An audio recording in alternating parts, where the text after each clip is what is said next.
Hello, I'm Tracy Canella with Calming the Chaos. Thank you so much for listening during the 2020-2021 podcasting year. I do appreciate you showing me support by either subscribing, listening, participating in any live streams that I've had, and your comments are always appreciated. So I'm going to be taking a break between now, June of 2021, until September of 2021. That is my podcasting year, September to June. When there's a school year, I'm going to be in podcasting. So I'm taking the summer off. And so I built some compilations of the podcasts, 15 podcasts that I've done during this podcasting year and put on YouTube that are interviews with professionals. And we go over a lot of different tools, tips, and techniques for managing things from anxiety, overwhelm, eating disorders. We have one on ADHD. We have some on relationships. We have trauma. So please enjoy this compilation of interviews, the 15 interviews that I've done during this podcasting year. And if you want to check it out while I'm on the break during the summer, they're all up on my YouTube channel, so you can listen to the whole entire interviews yourself. And I hope you enjoy them and you get something out of them. So thank you so much for watching, and do take care. And I appreciate each and every one of you. And I appreciate your comments and all of the support you've shown me throughout the year. Take care, and I will see you in September. Right. So a few things come to mind because I've been in home for 3 weeks from work, except like I mentioned to check the mail and water the plants. But I've gone out to get groceries and also the dreaded toilet paper, which I was not hoarding or worried about initially. But of course, I headed out to go find some after my first week of work, and I was tired. I was exhausted, and it was after 6:30, so it was close to closing time. And I had my gloves on and making sure I'm just going in and going out, keeping my social distance. I found it really awkward how people had to walk around, and I understand why they were doing that, but I also am a very cautious person.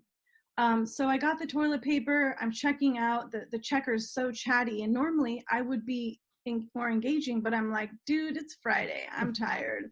Have a good weekend, And I get out to my car and I look to the side and I see this gentleman. He's probably a late teenager, and he's sitting on the ground and he has a blanket. It's cold.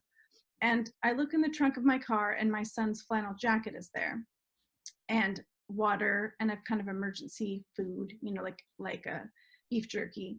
And so I walk over to him and I said, would you like a flannel jacket? And he said, yes, that would be so great. And I brought it over to him and he's like, oh, thank you. It's so soft. And I'm like, would you accept some money, some water? And I gave it to him, and my eyes just started watering. I just felt the compassion. And he's like, thank you. I so appreciate it. And I got back in my car and I'm like, that was my moment of like, I'm a human this week. The rest of it felt like crisis, to be honest, just crisis management. But so taking action where you can is one of my coping skills that I've talked with everyone about the last week. I could do something in that moment. I wasn't worried about the 6 feet. I was still cautious. I'm not going to throw the jacket at the guy. I had gloves on. I just felt that compassion just pouring out of me. So that was one really exciting moment, and I just love to share it. I can say when we're dating a person, what are some things that maybe we can be aware of and watch out for that this person might have ADHD? So I'm thinking of a Chris Rock bit where he talks about when you date someone, you aren't dating that person, you're dating their representative. That sounds like Chris Rock. I'll try not to go into a terrible impression. But he says, you're dating their representative. And the ADHD folks can certainly fall into that. There's a lot of excess drive and stimulation and motivation. It's new, it's novel. You can get into almost hyper-focused dating where you intensely focus your energies and attention onto this person because they're new, they're interesting, they're novel and fun. And so partners of folks with ADHD will say, I met this charming guy who was really wonderful for the first couple months that we dated. And then we moved in together and like, where did he go? He just sort of disappeared. I get that a lot for some reason from people who are dating, and then they think that they have met somebody and then there are really some problems afterwards. Doesn't mean that they can't be fixed, but is the hyper focus on the person that we're dating and we're just always calling them, or we're always obsessed in our minds about them, thinking about different things about them? That's the hyper focus you're talking about. Yeah. All right. Absolutely. So there's one sign that, you know, that hyper focus, but then it goes away. It seems like the trend is like, say we do get engaged and we get married, or we start living together. That was your example. We start living And together. the mundanities of regular life start to set in. Like, what's And an it can- example? What's an example of that? Paying the bills on time, remembering an anniversary dinner, buying Christmas presents for the nieces and nephews, planning a dinner date for the 50th, 100th time, picking what to watch on Netflix on Thursday, as well as Sunday, doing the laundry, making the bed, all of those things. Well, that kind of that spanned the whole spectrum of we're forgetting things, or we're focused on things that don't really matter, or we can't make decisions. A, activation and organization. The executive functioning system is like the ignition switch in the car. It's the thing that someone gets up and going in the morning and gets up and going on a task, and they organize their materials and plan to get started on something. So that can be a problem with folks with ADHD brains. Okay. 2, focus. It's hard to sustain, shift, focus. So some people will say, you know, Johnny has ADHD and doesn't pay attention in the classroom and his homework, but he can focus on a video game for 6 hours on end. Well, there's a couple of reasons. One, there are so many consequences in the video game. It's a constant attention grabber. They're not long-term consequences. They're immediate rewards and consequences in a game. And 2, it's hard to shift focus away from stuff when you're in it to move on to something else. 3 is effort, alertness, sleep problems, regulating effort, alertness. It's like the driver of the car, are they awake or not? Some people with ADHD can't shut their brains off at night and still sleep like rocks through the day. And it's hard to get them up and regulated in the morning. There's a huge overlap in the wakefulness regulating system in the brain. I will email you the link to my free download of my book. It's called The 60-Day Plan for Embracing Your Inner Leader. It's a leadership workbook for women. So I did this, obviously write books and we think, oh, we want to sell them and it's going to do so well. And then I did some retooling of the book. I actually didn't like what I first released, and I did some retooling, even renamed it a little bit, repackaged it a little bit, and decided that, you know, I don't even, yes, people can buy it on Amazon, but I don't even really care about that. I just wanted it to get in as many hands of women as possible. And so I have been posting a free download link where they can download an online version of the book. And so it is a workbook. It takes them through 10 chapters of great traits of successful women. And then it goes through some exercises in each little chapter about, like, how would you think about this, or what would you do in this situation? Who are you thinking about when I say about talking to a mentor? But then there's an actual like 60-day mapping plan, funny mapping, right? Mapping plan for if they do those things along the way in those 60 days, they will be on their way to feeling much more confident and feeling like more of a leader. And it can be in business, but it's also like a person who just wants to feel more empowered, right? And because we have a lot of people that just would like to feel stronger in their own skin, or more empowered or more confident in their own skin. And really the book can be for any woman, really. And I'm going to put out the men's version next year, but the women's is out now, and it can be downloaded for free. That would be amazing if you could offer that to our listeners, because, you know, I know Tara Brock does the same thing. She offers up so many free resources, and I do that too with my CD, and some of the tracks that I have are on my podcast, and people can just listen to them. But I love that you have that for free and that you're willing to share it with us. That sounds so cool, for sure. Great. I will definitely get all of that to you when we hang up, right?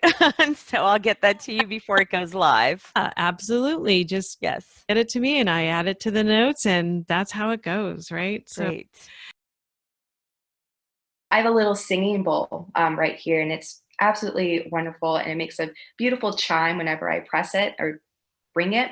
And this is an anchor for me to come back to the present moment and wash away any of my worries. And I do this before and after I see clients, and after I have the end of my workday. And it's just a nice physical reminder to just settle into stillness, to let go of that chaos, and just be present and kind of let that stuff go, that it's no longer here and present, and we can move forward instead of ruminating about the past. Right. Well, I don't know if that is so great that you use those. I've got a couple of those bowls here too. I've got actually 3, and I don't use them for that. I really need to, because sound can ground, you know what I mean?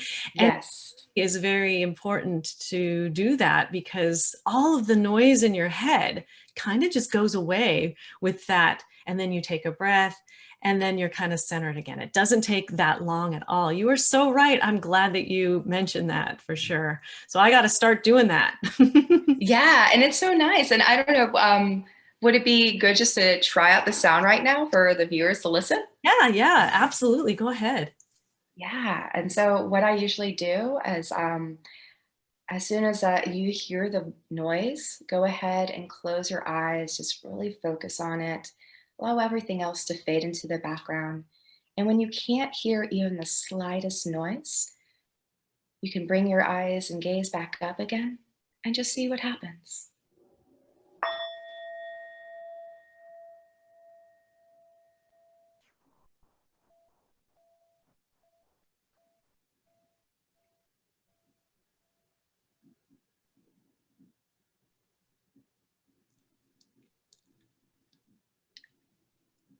And Tracy, what are you noticing now? Well, first thing I noticed was that I opened my eyes before you did, but then I thought, of course, going back into my mind again, oh, that's right. She's right next to the bowl, and I'm thousands of miles away across a computer screen. And I thought, yeah, I'm not bad or wrong. It was okay. I opened my eyes because I just didn't hear it anymore. But I like that exercise because it doesn't take that long, and people really need to be able to just have even just a couple of seconds of calm, quiet. So there's a lot of emotional energy associated with identified foods. And I think pie or dessert in general is definitely one of those foods. So when you ask, like, what might somebody be thinking, if there's pie, a buffet of pies laid out on the counter or on the table, I think some of those initial thoughts are, am I going to be expected to eat that? Who made those? What's in them? What if I overeat? What if I take a bite and I can't stop eating? What if somebody sees me eating? What are they going to think of me? There's so many different thoughts that could show up for a person just around seeing the pie, not even being expected to eat it yet, just seeing the pie. And the variety of different thoughts and judgments and fears that would show up, I think, are noteworthy. I don't remember what you called it, not otherwise familiar foods that are present during the holidays, or just rarely seen foods. But yeah, so they don't feel safe. We don't have them every day. So this doesn't feel like it's safe for me because I don't really know what's in it. Safe meaning safe for my consumption because possibly I can get criticized for it, or put, like have somebody have a comment about me eating it, or it might have its effects on my body somehow. And so here we have just the innocent pie. I just want to draw everybody's perspective back to the actual truth, which is this is just a pie. The pie is a trigger. And yet the pie is not actually doing anything. It's what your mind is doing with the pie. All of those things that Stacy just said, the pie is triggering the mechanism in your mind that actually makes you think those things. And that's why we call it a trigger food. Yeah, absolutely. So what happens if I take the pie and say I cut a piece of it, and so I'm noticing that this piece of pie is out for everybody to see, right? And yet, okay, it's out and it's cut and it's on a plate. What other kinds of thoughts do you think a person might have about it being like there and cut? Right. So again, I think there is that that wondering about the expectation. Am I going to be expected to eat that? Is that something that they're going to make me eat? If so, it appears to be apple pie. So the mind of somebody that's struggling, would be, well, apples are fruit, so maybe that's better than chocolate pecan. So maybe if I am expected to eat pie, I could go with the apple because that I could make okay in my brain in some capacity because it is different or it has less sugar than chocolate. So essentially factoring in like what might the ingredients be, what might be the quantity of those ingredients, how might those things affect me, my overall health, my body size, all of that different stuff. Again, just so much thought. I mentioned earlier that, over 60% of the time people are thinking about what have I eaten, what will I eat, how's my appearance. And so those thoughts are just coming to the forefront, I think, as soon as we expose any food, but particularly trigger foods like desserts or sweets. For some folks struggling, they may also think about like, I'll just eat the inside of the pie because I'm trying to avoid grains or carbohydrates or whatever it is. But there's all kinds of calculations and figuring and thinking about going on. Again, the pie didn't do anything. It's just sitting on the table, sliced. So this is kind of weird, kind of like full circle, but I did an interview a few weeks back that my husband introduced me to this concept called the Headless Way. Have you heard of it? No. Okay, so you probably would be really interested in this. So it's an interview with, he's actually a retired therapist over in the UK. His name is Richard Lang. And he, for the past, 30 years, has been an advocate for the Headless Way. And it's hard to explain, but it's really, I want to call it like the simplest form of meditation. And I'm one of those people that I love the idea of meditation. I want to do it. But every time I would sit down to do it, I just was like, I can't do this. Like, this doesn't work for me. Well, the Headless Way is, I want to encourage you to go and learn about it because it's really about who we are at center. So let's just do this experiment. So point your finger out and I'm going to point at, the coffee mug on my table. So here I am looking out through really one eye, but it's two eyes, one eye from my head, right? And I see a table, or I see a coffee mug, and then I'm going to point to my mouse. What is presenting in front of me is my mouse, right? So take your finger and turn it around and point at yourself. And what do you see? You can't see your face. That's right. You cannot see your face. So that's when they say you're headless. So what do you see instead? You are open for the world, for whatever presents to you. You are now wide open and free.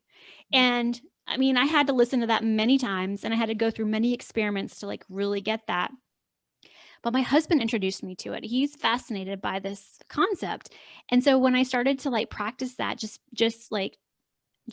pay attention to what is presenting to me instead of feeling responsible for it or that I had to fix it, and just let things happen and let things be. And I have a choice to follow that thought or to follow that image, but things are just presenting to this space wherever I look. And so that is what I've used really to calm the chaos. Because I remember this summer, just really having moments of, what am I doing? Should I even keep the podcast going? I thought about shifting completely and doing something different for the podcast. Because I was so frustrated that this NBCC thing hadn't happened yet. And I was like, I'm not going to get it. They don't see value in this. They think this is stupid. So what I did was I practiced becoming headless and just enjoying what was presenting. And that really helps free all my anxiety. But then I also decided, well, what else can I do? The time is going to pass anyway. What else can I do that I enjoy? And so over the summer, I started some new I call them midlife magic episodes. So it's on the Talk Therapy. It's on the therapy show with Lisa Mustard, but they're called midlife magic episodes, where I just started interviewing people that aren't therapists, but they're doing unique and cool things in midlife. And I wanted to kind of pick their brain and get them to share not just information, but how to. So I did that. And that's probably been, the best thing that I could have done for this anxiety or for this chaos, because it really was chaotic late summer. I didn't think this was going to happen. And I'm so grateful that I did not allow my internal chaos to stop that moment. Right. And it could have, if you gotten defensive, it could have reinforced his belief about Black people in general, how he had gotten that belief from his dad with the whole gun. And now you were changing maybe his perspective and his mind about how he views Black people. You took the time to listen to him. Yeah. And I took the time. We shared stories. I shared a little, just some about, he was like, oh my goodness. So we talked. And then now I said, hey, cut yourself. You're going to bleed red blood. He said, where are you from? And I was like, the islands. He said, I heard an accent. We went in and I said, you going to bleed. I'm going to bleed. Like, this is not about, like, I know it is real. And it's all those biases in these different things that parents raised us and all this stuff that now this is what it causes. Yeah. Oh, I love that. I've never heard that before. Cut yourself. We bleed the same color blood. I can't believe I've never heard that before. I love that you. No, it's so true. Yeah. Yeah. So, oh my goodness. Yeah, so you really listened, you validated, and you listened, you shared stories, and you provided some education for him as well. And so what is the lesson in all of this? What is the lesson? So much, and I'm still learning. There is racism. Some people might say, I don't see it. History tells us. And continual today, there's layers of racism, really, for us to know that there's layers: individual, interpersonal, institutional, and systemic. Which is systemic is that ongoing racial inequality that is maintained, really, because of going right back down to the individual not being able to pause for a moment to hear the heart of another person, color, Black, white, tan, pink, I don't know, all the different colors, to actually hear the story. So awareness, really, of who we are, identifying, for one, yes, I am Black. God made me a Black woman from St. Thomas on purpose. Like, I have the accent on purpose. I'm 5'11" for a purpose. I'm all that for a purpose. But it's not to be superior over someone. It is for us to love one another. So knowing your history, really, through all this, if I can share, knowing our history is so important. Not just one particular history, the entire history. But more so, learn the whole history, but know your own. And learn from our past, so then we can move forward healthy, and be able to have this present moment with joy and not fighting in this chaos all the time, which we know chaos is always there, but at least we can walk through it knowing that there's some peace. Well, we're going to talk about chaos today, and I hope you're ready for it. And I don't know if you want to share a little bit about your work and your podcast, which is called Woman Warriors, and people who worry and how that can contribute to chaos. Just tell us a little bit about the work you do in those areas. And even if you want to talk about your private practice and anything chaotic that you might be noticing. Yeah. So, so I have a private practice here in Annapolis. So anybody in Maryland, I'm licensed here and can see clients here. I'm just about to launch a life coaching business for women. So that's exciting. Not quite launched yet, but it's coming. And also a podcaster. So got into therapy, being a therapist, because for one, I have experienced therapy myself and the benefits and how helpful it is.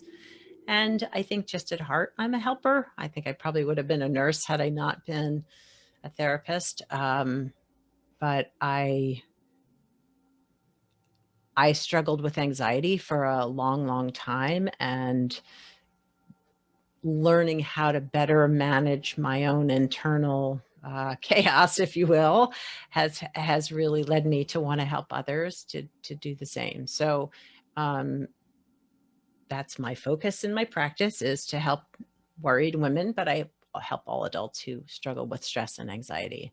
The podcast is specifically focused on women who worry, who are overwhelmed, overstressed, over anxious, and helping them better understand their anxiety, but also help them find ways to manage it in ways using like mindfulness and less traditional, not medication, although I'm all about medication if you need it to, but just, finding alternative ways to help you manage the stress. So. Well, I think that's fantastic. And the work that you do is amazing. I've seen examples of it. And actually, you had me as a guest on your show. You were the first person to interview me, is what I'm trying to say. And I really appreciated that opportunity as an up and coming podcaster. And so what would you say that your women, your audience, that they're worried about right now? What is on their minds, and what are they worried about, do you think? Just kind of shooting off the hip, and I'll tell you a little bit about what I've seen too. Absolutely. Yeah. I think one of the biggest stressors right now for women, and for a lot of the clients that I'm seeing, when there's a sort of an overwhelming amount of distress, interestingly, it's around the pandemic, and it's about, how do I live my life in a way that feels comfortable to me, while also not aggravating or pissing off or antagonizing the other people in my life. So whether it's my partner or my family or friends, like I'll give an example. Like, so if I'm choosing to be super, super careful and not going out, not going to restaurants, not like, so here in Maryland, we can in restaurants, although it's limited. If I'm choosing not to do these things, how am I being perceived by the other people in my life? And there's a lot of conflict. I know of couples who've split up. I know families who have like this divide because certain members want to have gatherings and others don't. Like, it's hard. Mm-hmm. It's really hard. I mean, I would say that's the main thing that I'm seeing right now. We're all wounded healers. And that's my favorite piece of feedback that I get from a listener, when somebody says like, oh, I thought I was too broken, or I was too crazy, or I was too this or that. I thought I had to have my stuff figured out before I became a therapist. And I'm like, no, we're this parallel process. Right. Mm-hmm. So those are really the conversations. And I've also been very candid about my own healing process, again, in service of helping people understand that, just because you're a therapist, your growth and healing and the pain doesn't stop. That is so true. Mm-hmm. I love that you said that because, yeah, I have PTSD and I do have a lot of trauma. Like I said, my ACEs score is 8, and that's Yeah. pretty high for anybody. But, and there are people out there who think that, just because you're a therapist, you have to have it all together and you can't get Right. triggered or you can't have trauma or whatever. Right. But it's certainly not the truth at all. So That's right. that is Conversations with a Wounded Healer. It Mhm. it examines, and so you interview therapists and their experiences being a therapist or healer and also having trauma. Yeah, therapists and actually all sorts of people, because we're in the starting the 4th year. We just had our 3-year anniversary, and so in the middle of season 3 right now, and recognizing that really everybody is a healer. It depends on how you define healer and how you define wounded, what that means for you. But I've had tarot readers and astrologists and teachers and nurses and all sorts of people, not just therapists. Awesome. Yeah, we all have our own medicine. Even That's right. just my neighbor down the street has her own medicine, and he has his own medicine, and That's we all right. do, for sure. Mm-hmm. So tell us about the NARM one, the Transforming Trauma podcast that you are hosting. Yeah, so that's been around for a little over a year, and I still don't even really know how we ended up doing it, but I signed on, and a lot of the conversations are with NARM trained therapists, other NARM students. But we've also had Gabor Mate was on really early in the podcast. I've talked with Dick Schwartz. Love him. I just finished a conversation with Deb Dana that will probably be out this summer. We're working on Bessel van der Kolk. So. What? Right. Yeah. So we're trying to have conversations with anybody who's working with trauma, who wants to heal from trauma. And it's been really so cool to get to. I'm deepening my education. I'm expanding what I already understand about trauma. And it's funny that you're like, oh, you're a trauma professional. I feel like I know this much about trauma. But that's what's so. I mean, it's such an immense thing to try to, wrap words around. It's just so complex. And so the more people that can learn about it, the better. And we really hope with the podcast that it's accessible, not just to professionals, but also any person who wants healing themselves. These things keep changing, and we just have to lean in and figure out. I mean, I'm sorry I keep saying the word lean in. I feel like I'm on a broken record. Figure out what feels good for you, and trust it. Yeah, I think nobody that's really else has the answer. Like, I think that's part of what I'm kind of driving at. Like, nobody else literally has the answer. There is no such thing as the answer. And so we all have to discern for ourselves what's going to feel right in this moment, in this situation, and then notice the places where we're holding on to guilt or shame or fear that's just squanching our ability to be present. I love that word squanching, by the way. Do you find that it's hard to lean into joy and happiness at all? Because for me, it's painful to do that. Like just watching that was kind of painful for me, even though it was supposed to be a really like a happy kind of thing, with my husband reading his AARP. He turned 50 during the pandemic. He was reading an AARP magazine that one of our wonderful friends had given him. He was wearing a thong on his head. He was baking cookies. I'm like, I'm having this reaction to that, to my own video. Dang it. Yeah. Do you find that it's hard to breathe into joy? I think that it's hard when we are unaccustomed to letting ourselves feel whatever we're feeling. Yeah.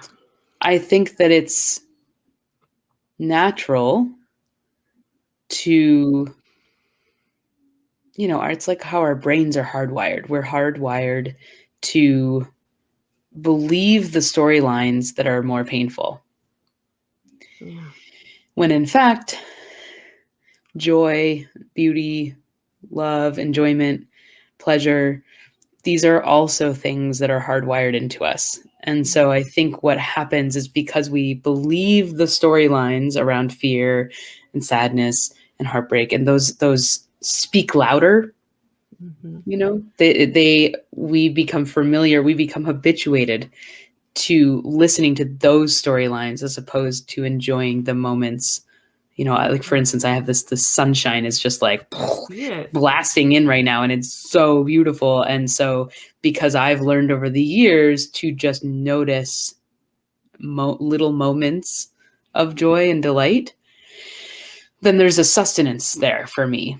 Like the golden strip of sunlight on my wall is like, like there's a, you know, relief that I feel in that moment. And so I think what we can start to do as we begin to become familiar with how our minds operate is we can start to notice those sparks, you know, and start to pay attention and keep track. You know, I often tell clients, keep a spark journal. You know, like literally get a journal and just like write down the things that sparked you that day, because the more we attune ourselves and remember to pay attention and honor and enjoy those little spark moments, the more we notice them. Yeah, it's kind of, and I like the spark moments. I've used the analogy of, it's kind of like the way squirrels store up nuts for the winter. All those moments, like I'm just looking. And the cool thing is that this is being recorded. So anytime I want to see that patch of light in your palm tree in the back there, I can come back and I could just pause it and I can just go, wow, breathe in that Vermont sunshine. And knowing that there's 2 feet of snow on the ground, your kids are out there, you know, sledding or whatever they're doing. It's just great to see. It's awesome. I really appreciate you coming on today. I don't know if anybody else has any questions or anything, but we did have a question from Lila about the toilet seat. She said, haha, is the toilet for visitors to come and distance outside at your house? You still use the facilities? So what we did was we remodeled one of our bathrooms, and in the process had to move the toilet out to do the flooring. And it was kind of cool because I had posted that picture on Facebook, and I'd said, welcome to our redneck toilet, complete with hose bidet. But yeah, no, Lila, the toilet is back in the bathroom where it belongs. Otherwise, the water would probably be frozen by this point in time. So yeah, it is a good year. I don't know if you had anything else you wanted to share. I'm going to be I put the links in the description to your website. Thank you. But I don't know where to get your book, because I looked for it on Amazon. Is it on Amazon? Not yet. Okay.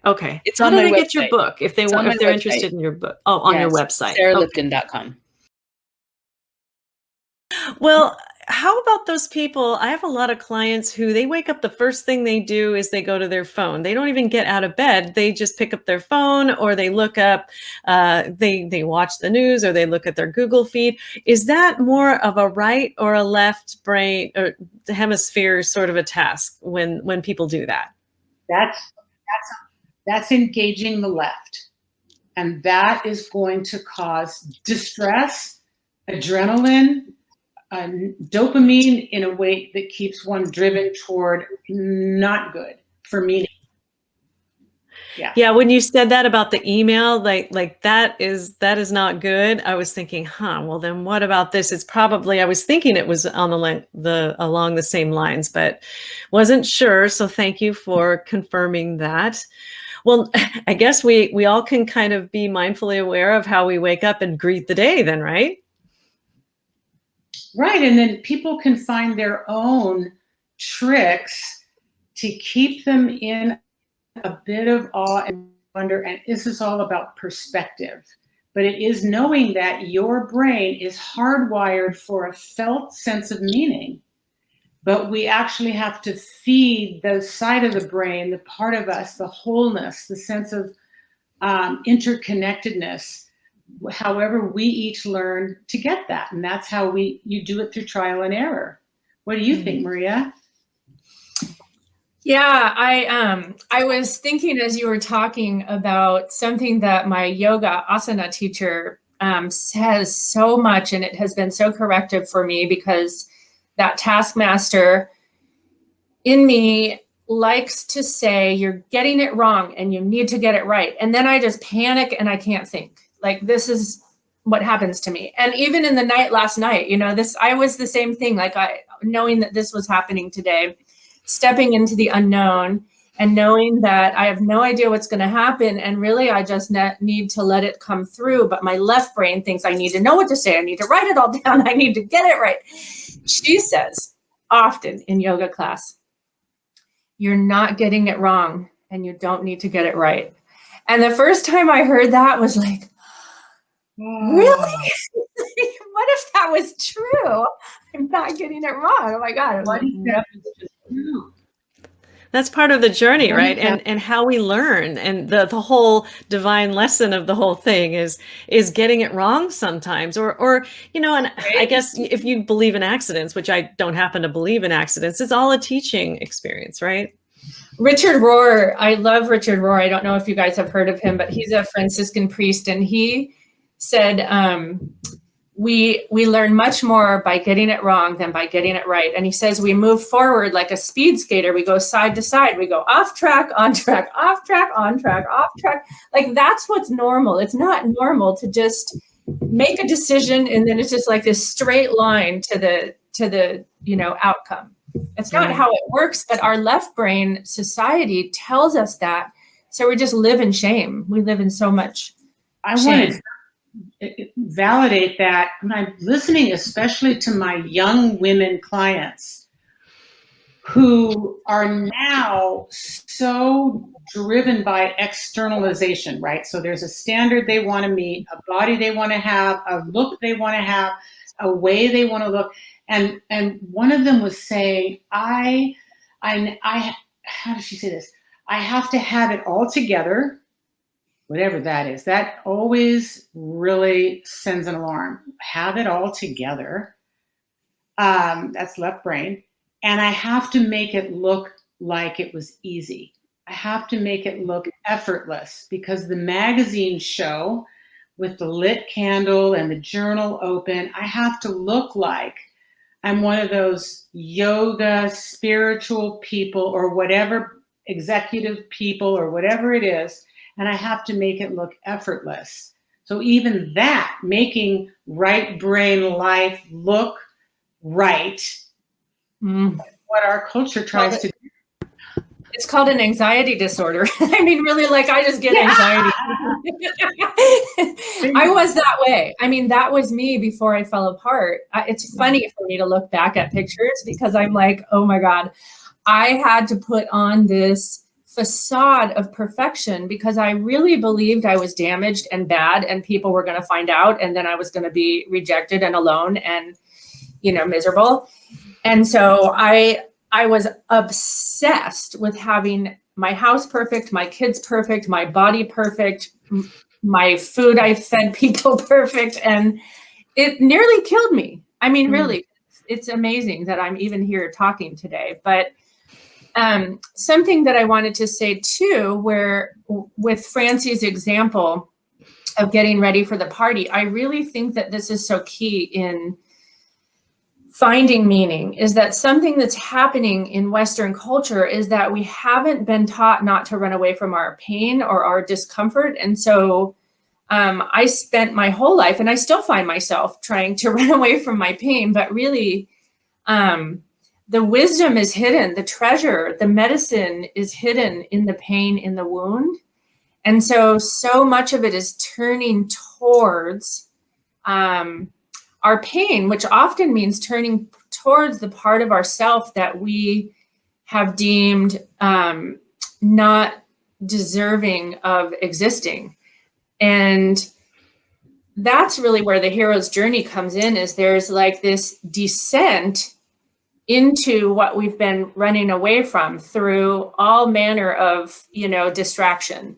I'm still working on that all the time. It's just coming into the present moment. It's amazing the angst that we feel of just existing in this skin suit and being in the present moment. I mean, really, for real. And if we can just even connect with the anxiety of existing and just little by little start titrating and expanding our ability to just be present. That's uncomfortable. Mary said yes. My best friend met and married her husband through an online dating site. And so good. Yeah. How do you know who Pastor Mark was saying? That's what's scary about the internet. You can be anyone you want. That's what's true, is who are we to know? And how is that different from meeting someone in person? You can kind of say whatever you want in person as well. So we just don't have our spidey senses, to read vibes as well as we do when it's online. Yeah, Pastor Mark says make sure that you check to see how many dates they're on, and when they're at 99, then you want to spring in, right? You want to spring in for that 100. This is dating advice. I will share my friend is not with anyone now, so I don't know how well of a strategy that was. Oh my gosh. Well, so Mary says that there is a scary story about Mary Kay Beckman and what happened to her. And I believe that somebody stalked her and murdered her, but he found her on Match.com. That obviously is not going to help Sagacious Angel start her online dating, but it's going to help her to be more careful. So I appreciate those sorts of stories. And yeah, how do you know that you're not going to be hooking up with a person who could possibly murder you? Oh no, you could be, you can watch all those Lifetime movies, which I'm sure there's dozens of them, about the psycho girlfriend or the psycho boyfriend from Match.com or something like that. That would scare you. I think one of the signs is being too agreeable. Like if a person, if they're always agreeable and they're never having a problem with you and there's no conflict, whatever. For some reason, I think that's a big red flag, because you always have conflict with people. I know that when you're first dating, you got your front stage, your thing going on there, and your backstage stuff, you leave it at home. But I think through time, if that person isn't really saying a whole lot, or if there's not anything weird going on, I mean, what can I say? If this doesn't happen, then there's got to be a problem, especially on one of your really great kissing sessions. If this doesn't happen, ooh yeah. Hey, what are you trying to say? What? I didn't say anything. I was just. I know you didn't. I'm trying to run my live stream here. Sounds like you're trying to dig up some old history. Has anybody ever brought someone on a date, like a first date? I'm thinking about if I was single and I met somebody online, but I didn't really know who they were or if I was safe or not. Like, I might. Would it be weird? It would be weird to bring your friend with you. That would be a red flag, Laura. We sat at a different table and we didn't tell anyone. Well, we could have her sit at a different table. Tracy and Timmy, you guys just book a table right next to us, and then.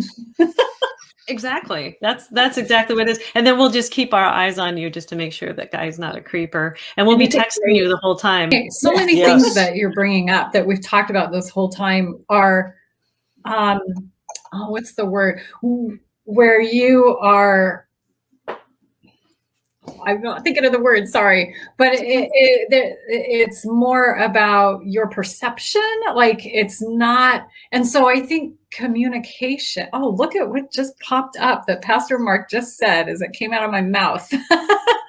That communication is so important. And so this is an opportunity early on to see how others communicate and how comfortable you are communicating with someone and how you communicate. Sometimes it can be non-verbally. Like, are they going to read you if you pull back or not? Or right. Yeah. Right.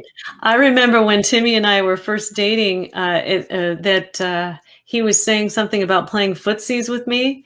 And I thought footsies was like, I stomp on his feet. He tries to stomp on my feet. I try and stomp on his feet. And I had no idea what footsies was at all. And he was so disappointed in me for not knowing what that is. And I think, I don't know. Do you think that was maybe a red flag, Timmy?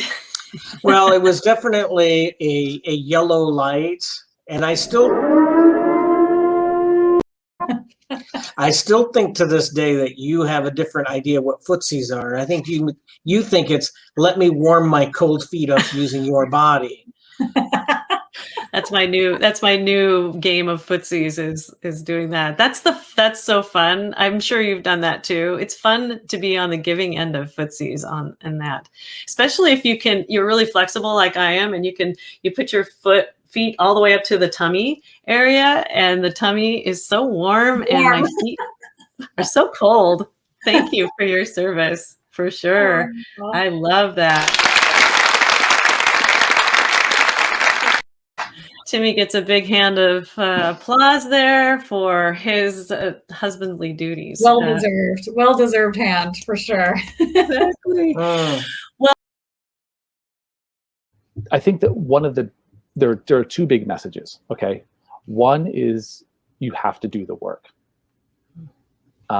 Sometimes people want solutions handed to them. I certainly did. So you have to do the work. So I really like one of the beginning chapters. I think it's the mindset chapter where it's like getting you into gear, I would say. The other one is, and this is almost the opposite, right? I could say easily there is no favorite part, because I say in the book, there's no silver bullet.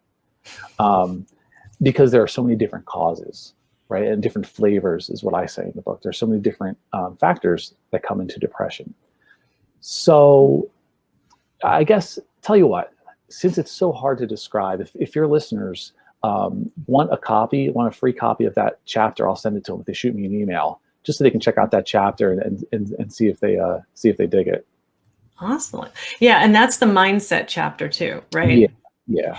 And I think that chapter is the one where you just put a bunch of different tips in there. It was toward the beginning of the book. In fact, I can bring it up right now if I want to, but I remember my favorite part of the book is when you said that this book is going to help you. It's not going to solve that problem for you, but it's going to help you to become the highest version of yourself possible. That is exactly what Calming the Chaos is all about. It's not like we have all the solutions. It's just that here I am kind of bumbling around and telling you what's worked for me. Yeah. And you can use those things. I love encouraging people to be the highest versions of themselves possible. So I would argue that you don't have to be in a chaotic situation to love your show, correct? No. So, right.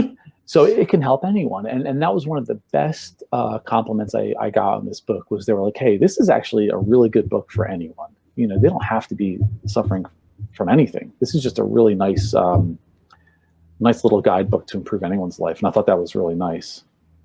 Yes, it is the mindset chapter that I like, because it had a lot of just really practical tips and tools that you can use. And it covers all of the life domains, which is really what I like about it too. Life domains. In fact, I have my life domain palm tree here. I don't know if you can see it. Let me put it on screen. Yeah.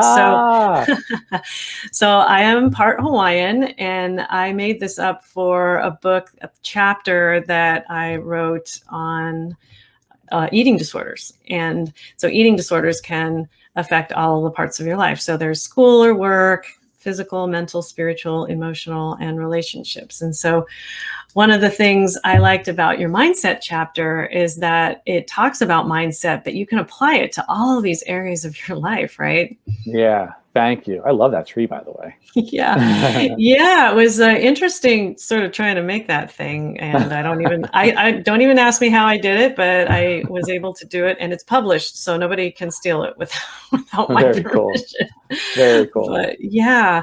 Well, so as far as the any stories of depression that you'd like to be able to tell, or any skills you'd like to give out, what would you like to say about helping people pull out of a depressive state?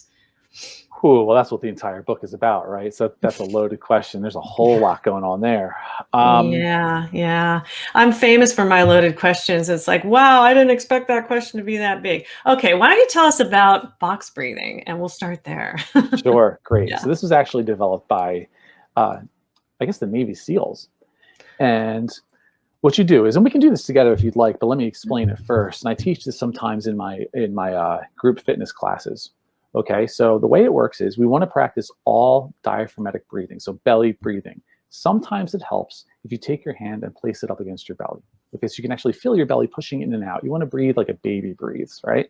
As we get older, sometimes we focus on chest breathing because it's a little more flattering, I guess. But it's not the way we're supposed to breathe. We're supposed to have these nice deep belly breaths. Okay, so if anybody knows the pranayama, if there are any yogis out there, yeah, nice deep belly breaths, great. So now the important thing is we're doing this whole thing through our nose. Now you have this little cluster of nerves in the back of your nasal cavity, and when you get that rush of air over that cluster of nerves, it activates your parasympathetic nervous system, which I'm sure you know, but for anyone listening or watching, that's your rest and digest. Okay, so what you do is, and now this is actually a combination of things, which is why I like it, because you're getting that physiological and also the concentration. So what you do is you visualize a box and you breathe in for a count of 4, hold it for a count of 4, out for a count of 4, hold it for a count of 4. And it's almost like you're drawing a box. And when I teach this in my classes, we'll do the first few together, but then I encourage people to do it on their own, because everyone has different lung capacity. So like when I take yoga classes, I tend to hyperventilate because my lungs are bigger than a lot of the women who are teaching or taking the class. So I like to encourage people to do it. But we can always start. You want to do this? You want to start on our own? Or you want to start with me leading this? And I'm noticing that I kind of am. I used to have clients put one hand on their chest and one on their belly and see which one's moving. And if the chest is moving, then you do want to make that adjustment to belly breathing. And I think when you had me put my hand there, I was noticing that it wasn't moving. So little side tip. I actually worked with a cyclist, and she was having problems firing her glutes, which is actually a common thing. People tend to overfire their quads. So I said, put your finger up against your glute. And when you make that mind-body connection, she said it worked. Oh, isn't it funny just to have that one little, we didn't even start breathing yet. And I made a connection and I noticed something that pretty cool, it was going to help me to adjust. That is, Now I didn't create this. I'm just passing the message along. You know, I'm not taking credit for creating this box breathing, but if you want to do a little bit of it, cool. So I always close my eyes, but it's up to you. Hand on our belly, and we're just going to start with a nice exhale, and then in for a count of 4. Hold. Exhale.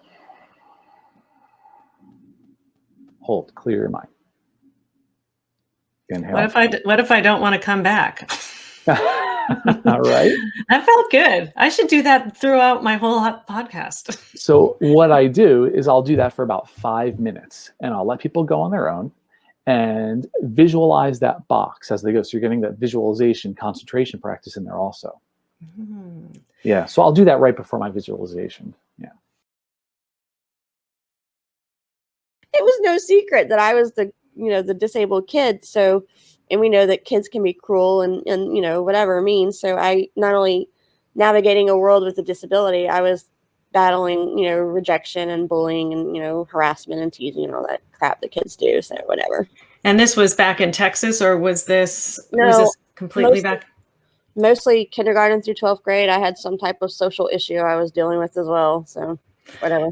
Okay. Yeah. So, well, I would think that that would be really super challenging. How is it that, because I know that even people who have sight and not even have a disability get bullied in school. Right. So what do you think that you would offer as far as tips or a tool or something that or even a mindset shift? Because I know you're really into changing your mindset with bullying and that whole subject of bullying. What do you have to offer there? This is probably not very popular in current times, but I tend to have a different perspective on it. And it's things I wish I had felt more comfortable doing when I was a kid, but I was too worried about getting in trouble. So I didn't do it. I just took it.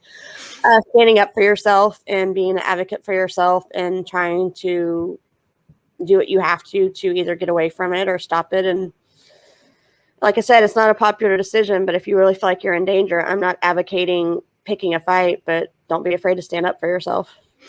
I was going to say, we're not afraid. You said that was not a popular opinion, but we're not afraid of anything on this show. So you can go ahead and talk about it. What I mean is, it's not not here per se, but I feel like in current school systems and in education, it's like they're so worried about so many politically correct stuff, for better or for worse, depending on your opinion, that, it's like you have Sally that's getting whatever by whoever, and then because it's Sally decided to stand up for herself, then she gets as much trouble as the one that actually started it. Like, really?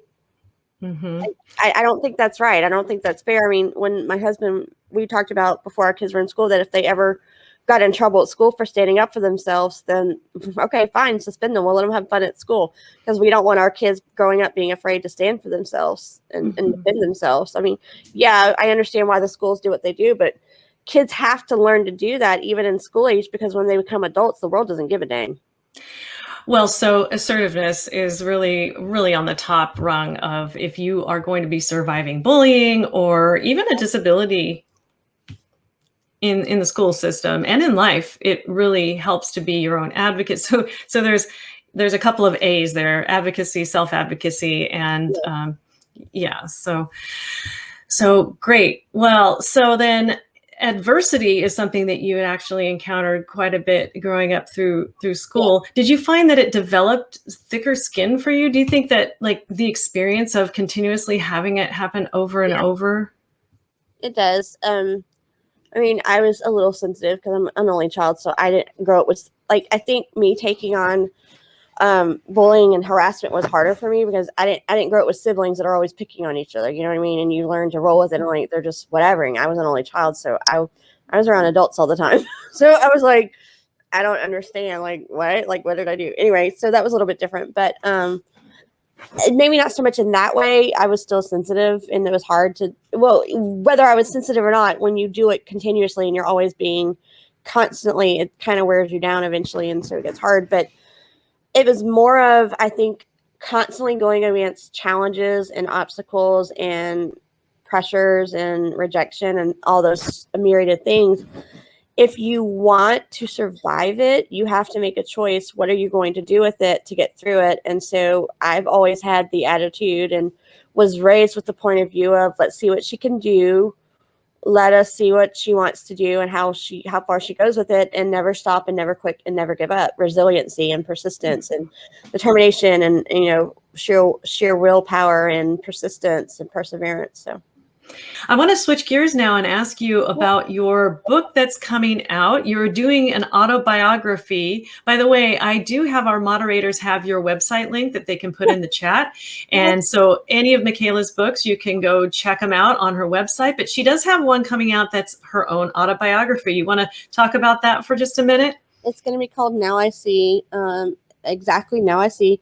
I'm hoping to have it out in sometime in June. It is literally walking everyone through what it was like to live this journey of 38 Triple D, thriving, learning how to thrive in all things, and what it was like to go through all three of them. I cannot wait. I've actually really enjoyed looking at your books online, and you were nice enough to give me a copy of one of your books, which is kind of nice too. I want to put up a picture here. I don't know how it's going to look here. Yeah, these are some of Michaela's books from her website. She's got some meditations that she's done, and some scriptures are tied into that, and spirituality.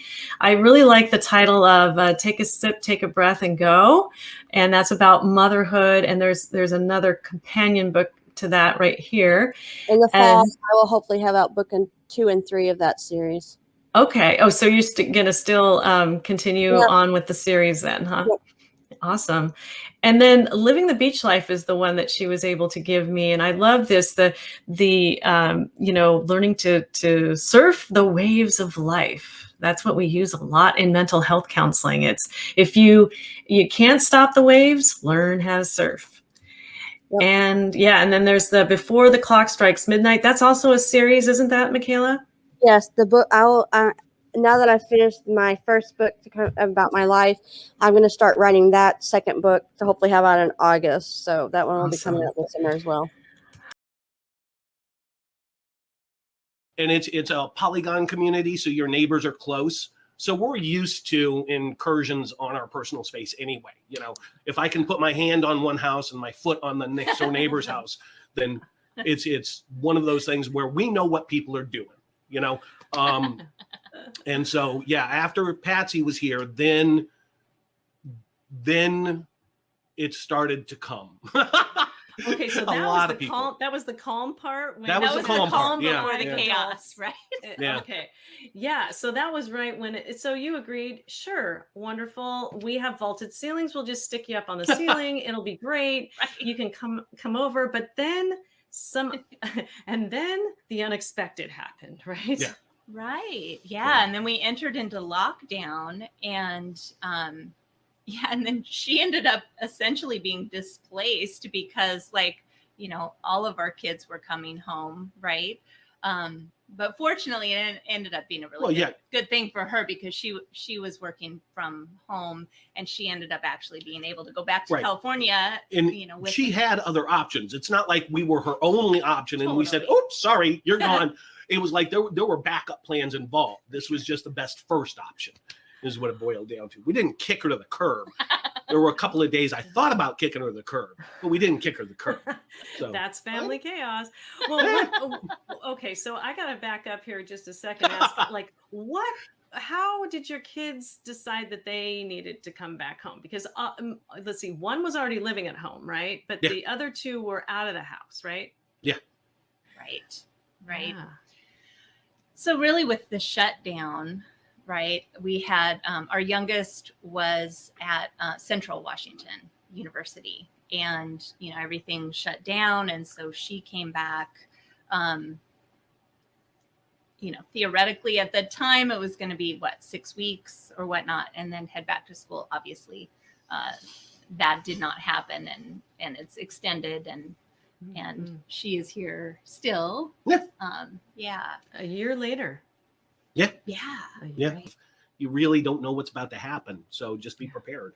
So yeah, is that fair? Yeah, and one example of that kind of yes-anding, I think that's a really good description of what this last year's been like, because each of our 3 kids also have significant others, and for one reason or another, right, different in each case, each of them ended up being displaced, and so now we have not only our 3 young adult kids, but also their significant others. So there's 4 adult couples in our house right now. And along the way, we picked up another stupid dog. Yeah. So a stupid dog. No, there's no such thing. Okay, it's not a stupid dog. It's a Yorkie, which by definition has a teeny tiny brain. Yeah, it kind of just covers the whole screen here. Right? I'm feeling good. This is the perfect time to help me learn new things. When you're in the green zone, you're able to learn those new things. Poor Lester is sort of blanked out, but I like it for Christy and I, because we're showing up, and I don't mind so much. It's okay. We could just say that this is Lester in the middle there, and he's like, there you go. thumbs up. A lot more hair. Yeah. So that's really wonderful.